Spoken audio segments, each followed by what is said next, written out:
Leksimizi davamlaştırmaz hürmetlik vatandaş.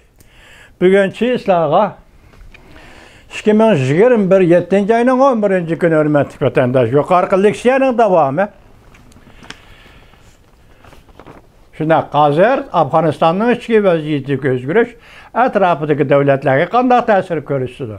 Hazır tılgı algını Taliban Uygurustan çigrasıga, yani Şinjan çigrası kıstap geldi degen mavzunu koyup da Amerika avazının muhbirleri, Xitay til programımızdan. Önümüzdeki Taliban Moskvaga berip gelip turuvatıdı degen gep. Endi bu katnaş gün Taliban Beijing'e berip gelip turduğan işbam yok. Manımı şu. Devamını anlayış hürmetli vatandaş. Tacikistan okşaşlı 20 bin kişilik zapas koşununu hareket keltirdi. Afganistan hükümet armiyasının 1000'den artıq askeri keçip gelip Tacikistan'da panahlık diledi.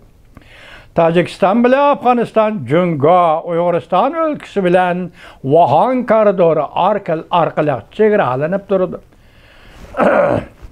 Taliban kurallık güçleri Cungo, Şinjan, yani Uyguristan çegirası kıstap gelgendin kiyen Cungo kandakta kabul turdu.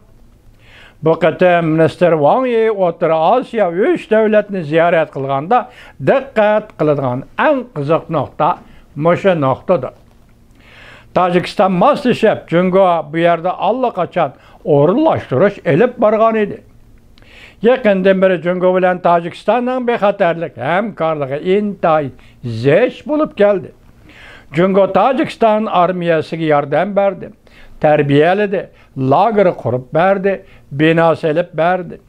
Tacikistan bilen Afganistan çigrası Qarvol xanı selip verdi. O'rta Osiyo matbuotları haber qilib, mundaq ko'rsatdi.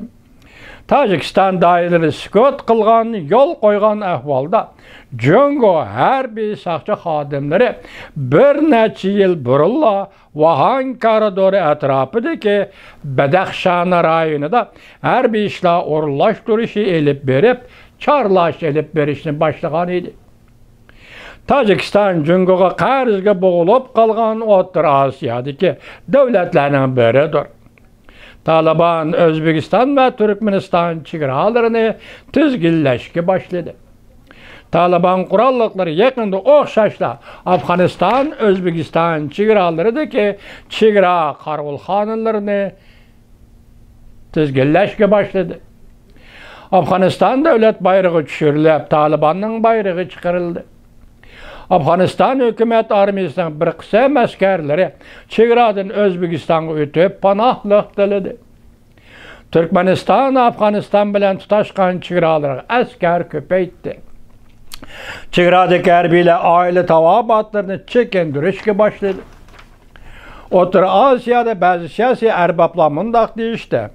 O'rta Osiyo davlatlari Afganiston hukumat armiyasi bilan ba'zi chegara masalalarini maslahatlashib hal qilib kelgan. Taliban o'tkazib olgandan keyin Talibanning har shaklli qo'mondonlari bilan aloqa qilishga to'g'ri keladi. 30-40 yoshlar atrofidagi bu qo'mondonlar osoyish turmush ko'chirib boqmagan. Ko'p hollarda tuturuqsiz odamlardir. Cungo fursatdan foydalanib O'rta Osiyoga manfaatni qo'g'dash uchun askar chiqarishi mumkinmi? Cungoning O'zbekiston, Turkmanistonga o'xshashli bexatarlik hamkorligi bor. Cungo bu ikki davlatga raketa sotadi. Odamsiz aeroplan aslalarni sotadi. Yanada hamkorlikdan ko'p qismi iqtisodiy sohada elib beriladi. Cungo navbatda Turkmaniston tabiiy gaz manbalari echish jihatda aktiv qatnashmoqda.